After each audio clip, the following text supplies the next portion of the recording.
This video is sponsored by Squarespace. How's it going, guys? Vincent here from thecreativedojo.net. Welcome to another video tutorial. Today in this quick tip, I'm going to show you guys how to create these nice long 2D flat shadows for your motion graphics animations. This is a very popular style in motion graphics, especially because 2D is the new trend right now. And it's a very nice and quick way to do this within After Effects. Now, there are already a few presets out there that allow you to create these nice 2D shadows very easily in more detail, but I think that my solution is a little bit faster and it's a little bit different, and you'll see why in a second here. So I'm going to teach you how to create this very quickly within After Effects using only a few effects compared to other solutions out there. So this is what it kind of looks like here. We have these nice shadows. It kind of reacts to our objects and it kind of scales nicely, as you can see right here, and it renders very, very quickly. So let's go ahead and hop into our demo composition here. And here, just have a quick animation with our 2D text layers animating on using character animations. Simple like that. And I'm going to go ahead and add these nice flat 2D shadows to this text layer here. So let's go and take a look at how to do that. The first effect we're going to use is an effect called CC Radial Fast Blur. So traditionally, we would use this effect to achieve kind of a light burst or a light ray effect like this. We'll set it to 100. And as you can see, you get this nice gleam of light. People use this for sci-fi, sun, light rates and stuff like that. But we're going to use it for shadows. So I'm going to set it to 100 and set the zoom to standard, which is fine for me. Now, just looking at this, it can seem like this could be a really, really nice, realistic shadow because we have this nice fall off. If only this was tinted black, which can easily be done, it would look like a pretty accurate shadow. But in this case, we want 2D flat shadows. We don't really want a lot of fall off. We want simply straight, pure, hard edges, 2D edges. And this can be done by clamping the alpha here. So as you can see, things kind of fade off and kind of get fuzzy. We want to clamp the edges, clamp the alpha, so that we don't get any fading off to transparency going on. We want it to be clamped and nice and sharp. So I want to go ahead and apply an effect called Matte Choker. And basically, this will kind of choke the whole alpha of this thing right here.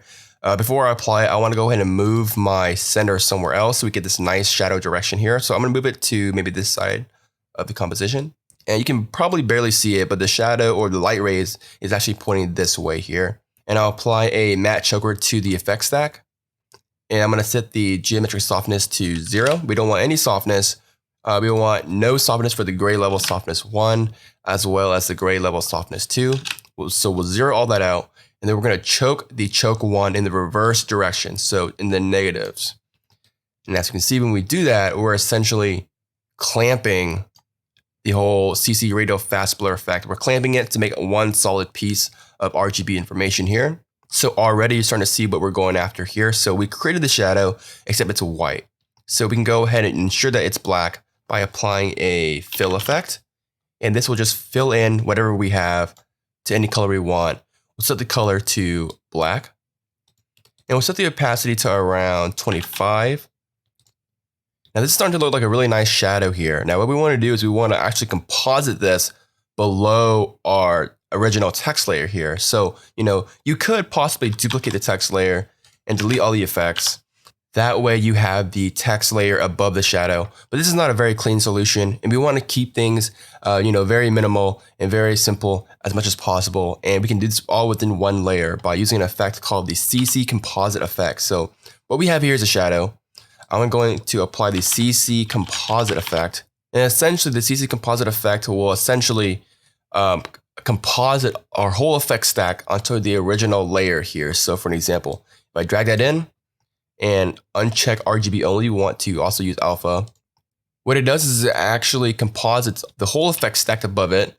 It'll composite it on top of the original text layer. So the text layer is just the text layer by itself. It's going to composite on top of that.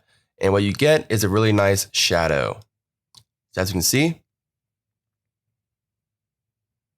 you get this nice shadow animation. Now, there are some caveats to this. As you saw in the animation, as we kind of just scrub through it, sometimes you can get these weird off-shaped shadows. I think it looks a little more realistic, but obviously it's not as straight and squared as I like it to be in flat 2D shadows.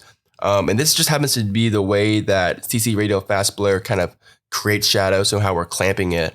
But basically, you can kind of get some weirdness going on if you're not careful. But overall, I think it's a very, very clean effect. And for most cases, this will be very, very good. Again, We only have really two main effects here, the CC Radial Fast Blur and the Matte Choker. The fill is just to make it black, and then we have the CC Composite effect. This solution is a lot faster and a lot less tedious than some other solutions that use a lot of effects, a lot of effect stacks, and a lot of parameters. This is just a nice, clean, quick way to achieve these nice flat shadows. In a lot of other presets, things are a lot more straight. For an example, if I just move this to the side here, usually the shadows would be very, very straight from this edge down, and from this edge down, and from this edge down. Things are very parallel to each other. But since the CC Radial Fast Blur creates a more of a realistic fall off, you get this kind of more organic kind of shadow fall off. So kind of like this nice spread. Usually other solutions don't really give you that spread. And that can be a pro and con. Sometimes I want a spread, sometimes I don't. So it just depends on your solution. This is not the perfect solution, but it works very fast and renders very fluidly. So pretty cool way to create these nice 2D flat shadows for your animations. Before I go, I just want to thank our sponsors over at Squarespace for sponsoring today's video. Squarespace is the all-in-one platform that allows you to create some beautiful websites for your online business, store, or portfolio. They have tons of templates to choose from, an amazing, easy-to-use page builder that allows you to create websites just the way you want it to be, without any prior coding knowledge. They have awesome 24-hour support, and starting at just $8 a month, you can create a beautifully designed website in minutes. Best of all, you can actually save 10% off your order by using the promo code DOJO at checkout. So check it out, squarespace.com/dojo. Squarespace. So that's pretty much it, guys, for the 2D long shadows effect here. This stuff here is very, very reusable. So for an example, you can save these effect stacks as a preset and apply it whenever you need it to.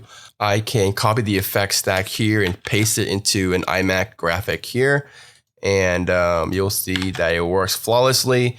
And all you need to do is just change the angle, and it works wonders that way. Again, I know there are some better presets out there that allow you to create these same 2D shadows, but I think this is a very easy solution, a very simple solution with very few effects, and it kind of helps you understand, how choking and CC Composite works here. So check it out, 2D flat shadows. My name is Vincent Nguyen from the Creative Dojo, and I'll see you guys next time. Bye, guys.